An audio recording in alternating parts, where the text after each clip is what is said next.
Hey guys, subscribe for daily content. And if you're shopping for gear, make sure you check out the description for the newest items at some of the very best online retailers. There's also links for some of the items that I personally recommend. Thanks!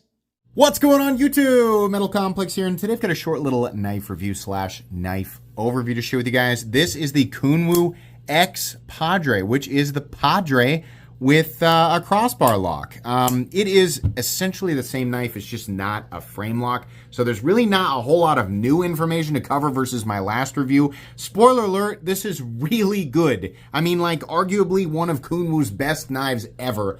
And the pricing is not bad, actually. The starting price of these, which, by the way, they come in like a Damascus or a titanium. So the base price of these is really not bad at all. It's just like the textured titanium or whether or not you want the DLC coating, which is going to increase the price. I'll let you guys take a look, though. As of the time of this recording, they are available, so I'll link them down in the description. It does help my channel when you use those links, but that's entirely up to you. Thanks so much to Kunwu for sending this in. Thanks to my patrons for supporting me. Please make sure to follow me on Instagram at metal_complex and on TikTok at the_metal_complex. The reason that I say it might be their best knife ever is because the Padre is my favorite design by Kunwu knives. But the downside is that it's either right, or I believe they do a left-handed version and a right-handed version, but they're different. This is a fully ambidextrous knife.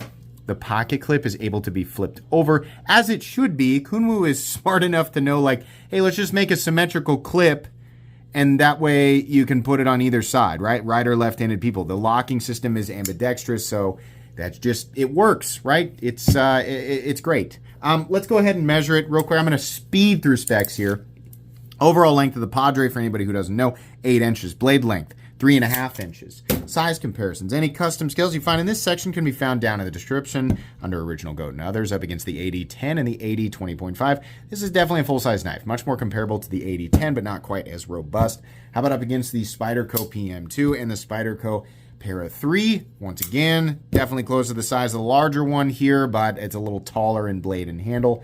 And then finally, let's put it up against the Benchmade Reptilian, or in this case, the Ritter Hogue and the Hogue Deca. How's the action? Well, the action is fantastic. Kunwu knows how to do a crossbar lock, completely drop shut, high tension Omega Springs, and I can't remember if I got this wrong in the unboxing. It definitely does come with additional Omega Springs, which is huge W. Any company that's doing a crossbar lock, you know, utilizing Omega Springs, just send an extra set. It's a good idea. It's not that they all fail. In fact, they rarely do, but if they do, hey, you got another set. It also comes with extra hardware, which is awesome. Thank you so much, Kunwu.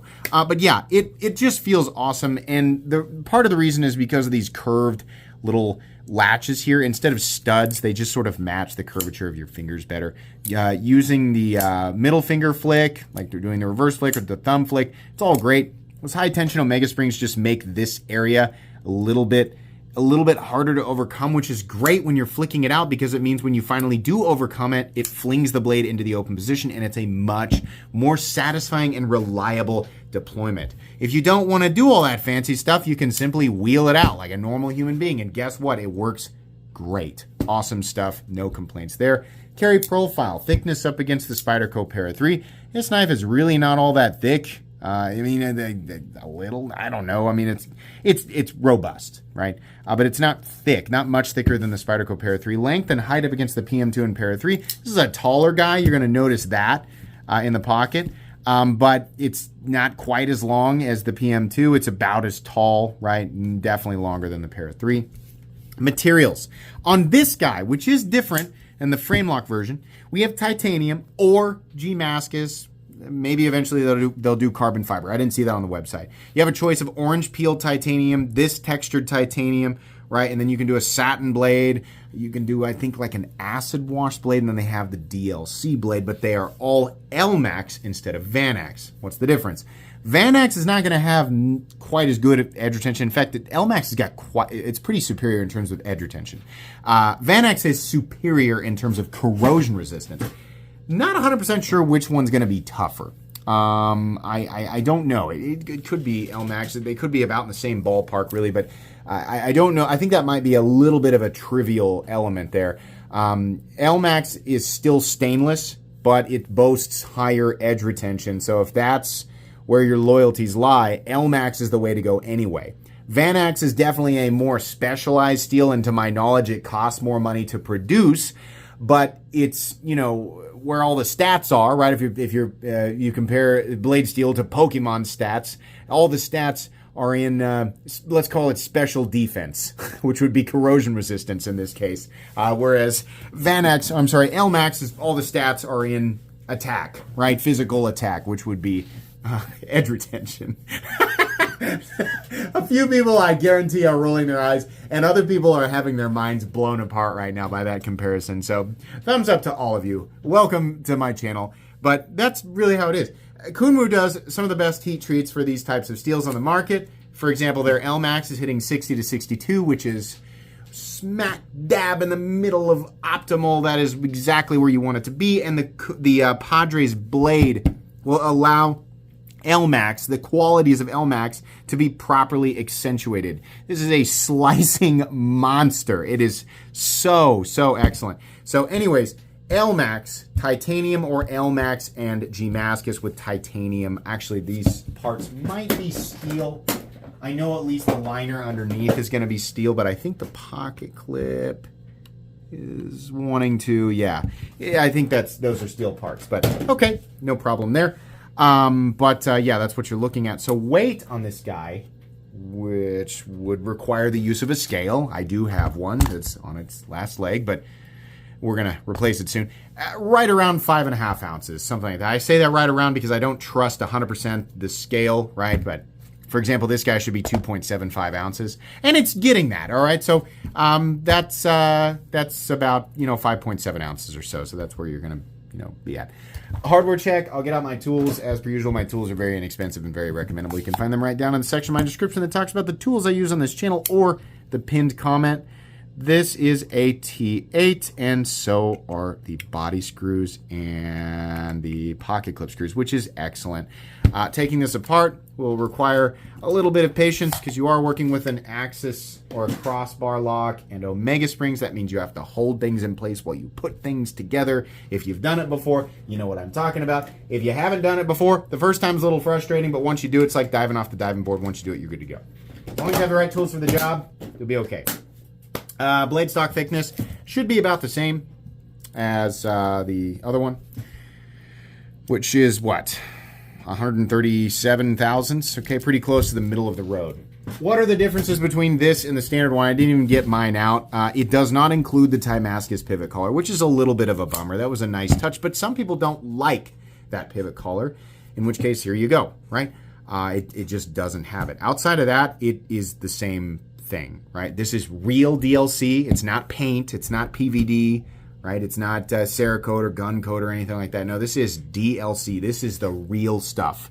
Hardcore, ultra scratch resistant, a bit driver. It's not going to mess it up. I've demonstrated this before on this channel. It's awesome. It's the shiny stuff, which is really cool, but it does pick up fingerprints. Outside of that, the same excellent ergonomics, right? Really enjoy this one. The texturing is just amazing, but again, you don't have to go with the texturing. The jimping up here behind, on the spine of the blade, complementing the index finger position is just wonderful. This is such a good knife. The pocket clip still rides on the texturing, but it's not that big of a deal. It will fray your pants up a little over time, but it's not that big of a deal. Lanyard hole back here. It's the same thing. It does not have that crisp breakaway that the frame lock version has. So when it comes down to, whether or not you should own a Padre, the answer is yes, in my opinion.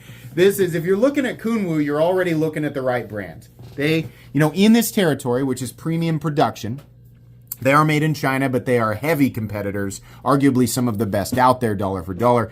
But in this category, they are legitimately making some of the best knives in the world. Right? In specifically high-end production knives, people looking for high-end blade steel and high-end materials like titanium, right? Tolerances are excellent. Heat treat is excellent. Designs are really cool. This is definitely similar to the Rotten Evo, right? I mean, but there's lots of other knives out there that are similar to other knives, right? But it's definitely a super cool ergonomic design. But in my opinion, whether or not you need to own a Padre, if you're shopping in this territory. I'm not saying every single person on the planet. No, obviously everybody's budget's different, everybody's tastes are different. But in this territory, yeah, I think you do, right? So, but if you're here, you're probably already asking, or you're probably already wondering, or you're considering it, I think is the better way to put it. What it comes down to is, if you are super ambidextrous and you're like, I need a knife that I can use right or left-handed. Well, the answer is this right here, right? If you're the type of person who is like, dedicated right or left-handed, obviously they make a right and left-handed version of the frame lock Padre, so you can get that there. But when it comes to the main differences between these two, it's the feeling of deployment and manipulation. The high-tension Omega Springs definitely make this feel better than other crossbar locks in the market. And the blade is heavier, I think, and the positioning of this opening hole here, I think, is really, really good. So it's very satisfying versus the majority of other crossbar locking knives. But it doesn't feel quite as good as the crisp break of a detent ball, right? I mean, there's no getting around that. I'm not gonna, blow smoke up your butt. I'm just gonna tell you, I'm gonna be honest with you. The frame lock one has that, because you're breaking the blade away from that detent ball. So it's got the double click, right? You click it out and it clicks in the open position. Some people just really, really like that. If that's you, go for the frame lock version one. But it's in Vanax, right? It's not in LMAX. Some people prefer one or the other. Personally, I think they're both great. The benefit to Vanax is it's pretty much never going to rust. I mean, it is crazy corrosion resistant, right? Also, the blade geometry is so darn good, most people probably won't notice the difference, but LMAX will factually outlast Vanax in terms of edge retention, but Vanax will be easier to touch up. You can get both of them in DLC or non-DLC or whatever, and the prices are relatively the same. So really, it's going to come down to preference of blade material and preference of, manipulation of the knife. They're all good. I love that I can use this with a right or left hand. And another thing that does set this apart, in my opinion, is the fact that the lock is not, you're not going to alter the lockup by squeezing the knife, right? With a frame lock, a lot of people say, well, a frame lock's better because you're holding the lock in place. Yeah, but you're also mashing.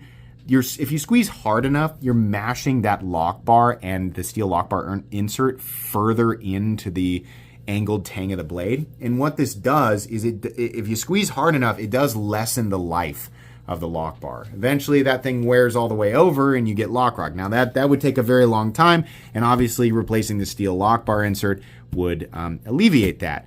But it also can cause lock stick and some other weird things. And just using frame locks over the years, I'm like, I want to hold this in a way that I'm not squeezing on, I don't want to do that, right? If you're like me and that bothers you a little bit, go with this one. If you're like, dude, you're so weird and nitpicky with stuff like that doesn't bother me at all, then go with the frame lock version because it's available. The nice thing about Kunwu is they're willing to make lots of different versions of the same knife to accommodate for lots of different people, right? I think that's pretty great. Base price in the G-Mascus is $219. In titanium and satin LMAX is $259. Starting price for the DLC ones, I want to say, is like $290. I think the base price of this and what they're delivering on these different tiers is excellent, and this knife is extremely recommendable. I mean, if this is your first time considering spending over $200 on a pocket knife, oh my gosh, is this the way to go? Oh, absolutely. This is a spectacular knife. If you're not new to knives and you've got tons of knives in this territory, or you're familiar with it, right? You're just looking for your next knife in this general $200 to $300 zone. Oh my gosh, pick this up. This thing is awesome, right? Now, if you don't like knives that are quite as big or quite as heavy, this might not be for you. But really, though, it's just extremely good. Like this is one of the coolest knives at this price point that exists. Absolutely. So extremely recommendable. It's also going to go in my favorite knives of all time playlist. It's pretty rare that a knife makes both playlists, by the way. Favorite knives of all time and extremely recommendable. You'd think that happens all the time. It actually doesn't. Yeah, recommendable generally, and absolutely one of my favorites. Thanks again to Kunwu. I'm going to keep this one. I really like it. I'm going to keep it and use it. links in the description. Please make sure to follow me on Instagram at metal_complex. If you enjoyed this video, leave a like. If you'd like to check out my other content, I do, of course, have lots of videos of knives that are either expensive or inexpensive that I do or don't like, so check those out. And if you enjoy all my content, go ahead and click on that Metal Complex logo right there and subscribe because there's definitely more coming. Thanks again for watching, everybody, and have a great day.